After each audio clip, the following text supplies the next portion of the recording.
We're back on the road this April with our live show, Cocaine Cowboys. If you want to hear the story of Ireland's love affair with Colombian powder and those who made millions in the gold rush, join us in Galway's Town Hall Theatre on Saturday 6th of April, Killarney's INEC on Saturday the 13th of April, and in Belfast's Waterfront Studios on Saturday the 27th of April. Tickets from venues or at mcd.ie. So, Eimear, a busy day in the district courts in Cork today because 10 men in total came before the courts on drug charges. Yes, so these 10 men were arrested last Friday and they have been held in various different Garda stations across Cork since then. I think they were released from the provisions of that arrest, but then re-arrested this morning in various different Garda stations and charged and then brought to court. So there's actually 3 different courts today. I think Bandon, Middleton and Cork district within the city. Right. So they all the men range in ages from their 20s to their 50s, but they all have been charged with the same offence, which I'll read it out, not to be too technical, but I suppose we have to be accurate here. So it is that on the dates between February 27th and March 14th within the state, that these men did conspire with one or more persons to do an act in the state that constitutes a serious offence, namely the importation of controlled drugs in excess of €13,000, and that offence is contrary to the Misuse of Drugs Act. So this is a conspiracy charge, yes, as opposed to an actual sort of, supply with intent to, yes, possession with intent to supply charge, exactly, which is much more sort of common yes, in the Irish courts. Yes, actually, it's worth pointing out that in Bandon District Court, the reporters were actually told that it's the first time that this charge has been brought in the state. Right. So one of the reporters has reported that, and that's what they have been told. So I suppose, it's not your run-of-the-mill charge. It's a conspiracy. A conspiracy charge is usually brought when evidence has been found, or so the state believe, wherever that is, that evidence has been found of some sort of an attempt to bring in drugs, but it doesn't necessarily mean that drugs are found or that they've actually uncovered the drugs. Exactly. They've uncovered evidence of an attempt to do it, essentially. That's the basics of it. Exactly. And then I suppose the 13,000 is just, that's the charge. That doesn't mean that that's the value. It's anything over the value of 13,000. Exactly. Yeah, exactly. So what happened, say, let's start in Middleton District Court. Who was up there and what sort of ages are they? So there was 2 men before Middleton District Court. We'll get into it obviously, but these men range in different nationalities. So the first man that appeared was Juan Antonio Gallardo. He's a 55-year-old man from Cadiz in Spain. And this man is obviously in his 50s. He basically told the Guardian when he was charged that he denies the charge, and he actually was quoted in court as saying, "I don't belong to any criminal organisation and I have never taken part in drug smuggling." His co-accused in Middleton today was Alexander Milic. He's a 26-year-old from Belgrade in Serbia. So he made no reply after caution. But both men were remanded in custody until March 26th, which is obviously early next week. And free legal aid was granted to both men. And they were both granted access to interpreters as well. For the duration of those hearings. Yeah, so this was quite a short court hearing, and it was just then obviously the charge was given as well. So I suppose the only thing of note was that the first man, Mr. Gallardo, denies the charge. There wasn't any mention of, obviously they have to go to the High Court for bail. Right. So that wasn't they've gone into custody. discussed in any of the cases. Yeah. So Cork District Court. Yeah, so then there was 4 Spanish men appeared here, and obviously charged with the same conspiracy offence. And they all also required interpreters. The 4 were also remanded in custody until the same date. And there was a little bit more heard here. The first guy, his name's Angel Serran Padilla. He's a 39-year-old man from Malaga in Spain. Obviously, there was evidence given of his charge and how he replied okay when this was given. It was also told in court how he was hospitalised during his 7-day detention period. So obviously they were held under legislation which allows for them to be questioned for 7 days. So it was just asked in court that the medical issues be brought to the attention of the prison governor where he is remanded in custody. And then he applied for legal aid, which was granted. So then the second guy was also a 35-year-old man from Cadiz in Spain. He was the second guy to appear in court. And it was just, again, arrest charge and caution. Evidence was given and a statement of means was asked for, which is basically his, his financial means. And one thing that did jump out to me actually was the court was told that his client was on social welfare, €325 a week in Spain. And I was thinking, God, that's a lot. Yeah, people give out about in Ireland how it can be generous. So I was thinking, I suppose that could be for a family though. Well, it could be, yeah. It could be, yeah. It just said Spanish social welfare of that amount. So there was no decision on legal aid given there. His co-accused was Raul Garcia Tabere. Apologies if any of those names are pronounced incorrectly. He's a 48-year-old from Cadiz in Spain also. And it was just told that he gave no reply. And he was described by his defence solicitor, Frank Budimir, as a non-national gentleman. So it was asked that he'd be facilitated with methods of communicating his family. With his family through the consulate. Yeah, exactly. Yeah. So he was given free legal aid, and then there was a 41-year-old man from Marbella. His name is Eimear Rahui, and he was the last of the four to appear today. And Mr. Budimir again made an application for legal aid, which was the judgment was actually reserved on that, and it was told that he had zero in the way of savings, so he obviously required financial assistance there, and then the four men required Spanish interpreters, the court was told, and then obviously the same charge applies to them, so they've been remanded until next week also.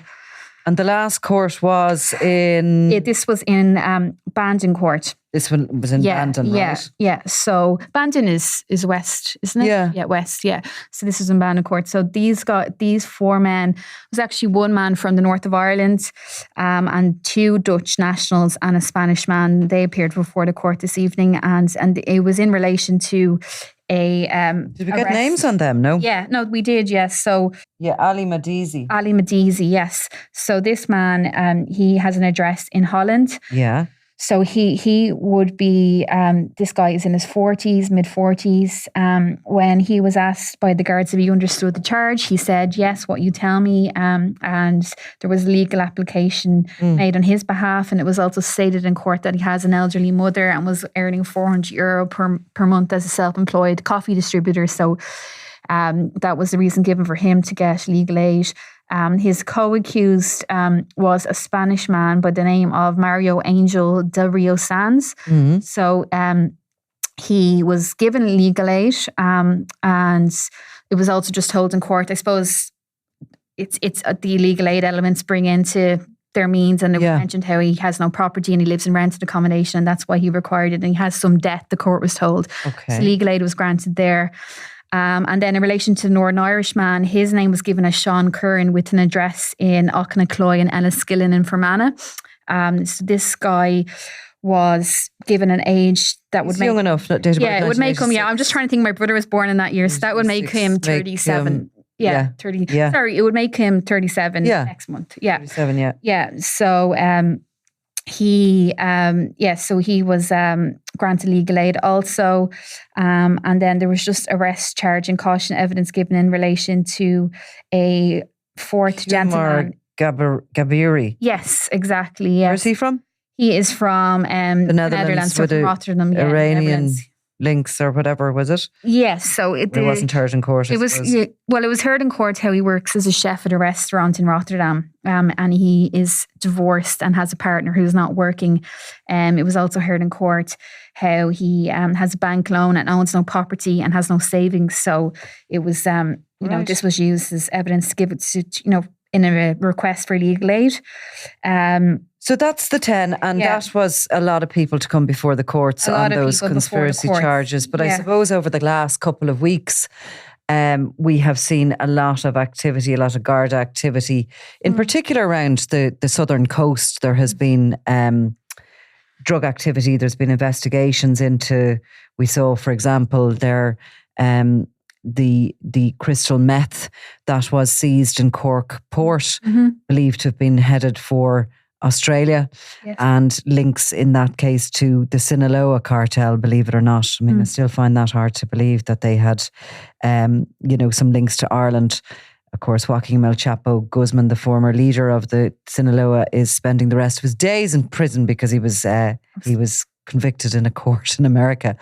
You don't ever really see freedom after that. No. But there, last week in Cork, there was a big Garda investigation that didn't result in the seizure of any cocaine, but it was around a suspected drug smuggling operation that it was believed involved divers and that something went wrong. I think Gardaí believe in the case that they were expecting to find cocaine-filled bags and packages, but instead they believed that a boat that was carrying cocaine from South America got spooked or weather was bad or something. Yeah, there was various different theories going around, but we did report on the weekend that the ship actually missed its rendezvous point with, the people due to collect the drugs. There's also talk about weather being an issue as well.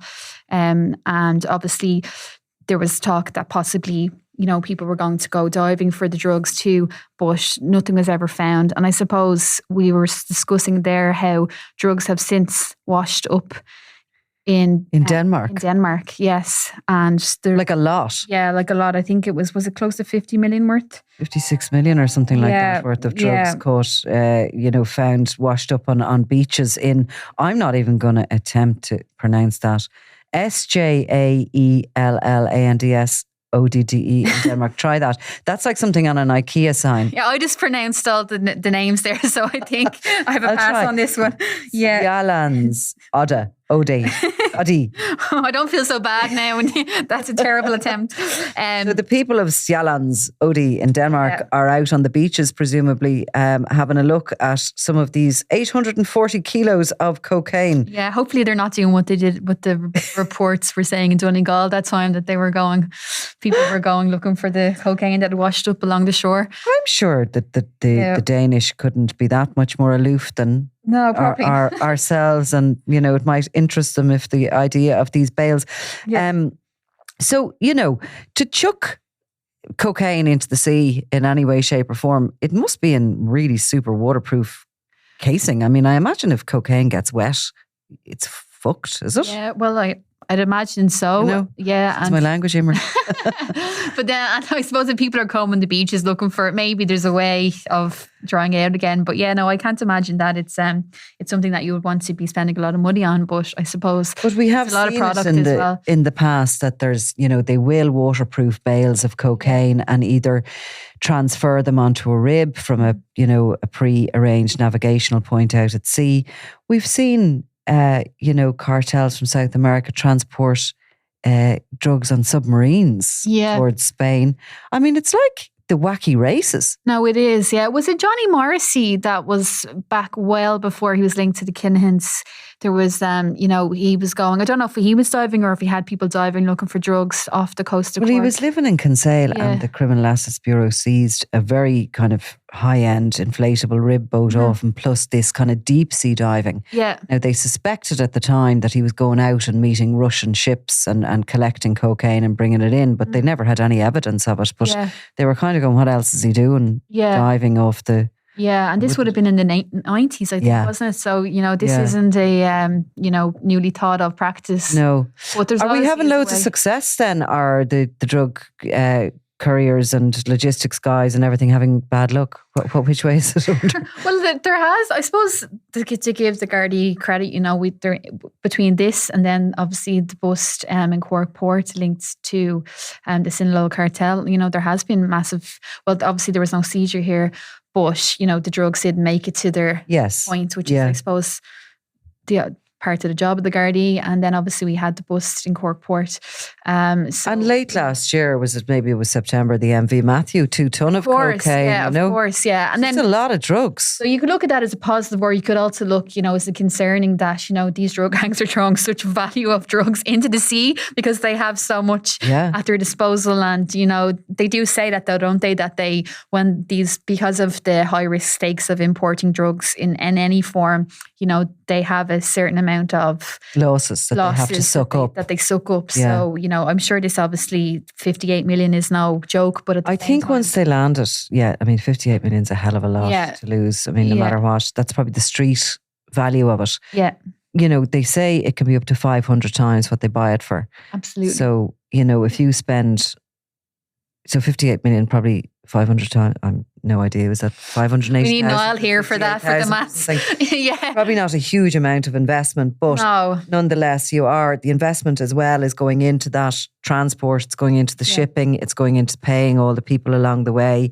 Yeah. And somebody is looking for their money at the other end. I mean, you know, usually somebody's in trouble when either drugs end up in the sea being washed up on Danish beaches that we can't pronounce the name of, or, you know, stuck down the bottom of a harbour in Cork. There's always somebody that will be to blame in that kind of case. I find usually, you know, in a lot of these cases when there's these kind of, some of it is unluck, some of it is bad weather, some of it is good intelligence by the Gardaí. Usually as the cases kind of come through the courts, you can often see it in the past. There's these characters that are caught up in it, that are caught maybe, and the directors of operations, the people who funded and, you know, directed the thing to move across the globe. Oh yeah, are just so far, aren't they? Yeah. You know, they don't have their hands near it. Yeah, so it's usually the people who really need the money, you know, who have the lowly jobs, and they're the ones with their finger points in the gun, as they say. So, and they're the ones that end up being punished ultimately. You know. Well, look, these cases will meander through the courts, and we will come back to them when they move. Presumably, there's a possibility these will move from district court level to so an upper court. In relation to one of the court hearings anyway, it was stated by the guards that they tend to fully object against bail for these 4 defendants in one case. So I'd imagine it might be the same for the others. So we'll be back to hear that. They'll be back up in court next week, but there'll be bail hearings. And they will. One guy has already stated his intention to plead not guilty. So in that case, it will have to go to the Circuit Criminal Court. So there's definitely lots more to be heard here. And we have the stories published now, the 3 individual stories published on SundayWorld.com. And in one case, we have the photographs of the 4 individuals. To ask you that, was their photographs, Yeah, no, the 4 of them have covered their faces. One guy has what looks to be a balaclava over his face, which is quite... I suppose creative, and there's hands and faces, but we do have photographs in relation to the Bandon District Court, and we're working on the others. Well, all of them no doubt will have their day in court to tell their story. Absolutely. But until then. Absolutely. Okay, Eimear, thanks a mil. Thank you, Nicola. I'm Nicola Tallant, and you're watching Crime World, a podcast about criminals, drugs and the underworld in Ireland and across the globe. Make sure you subscribe to our channel and turn on notifications so you can be the first to watch all our latest episodes. You can also listen wherever you get your podcasts.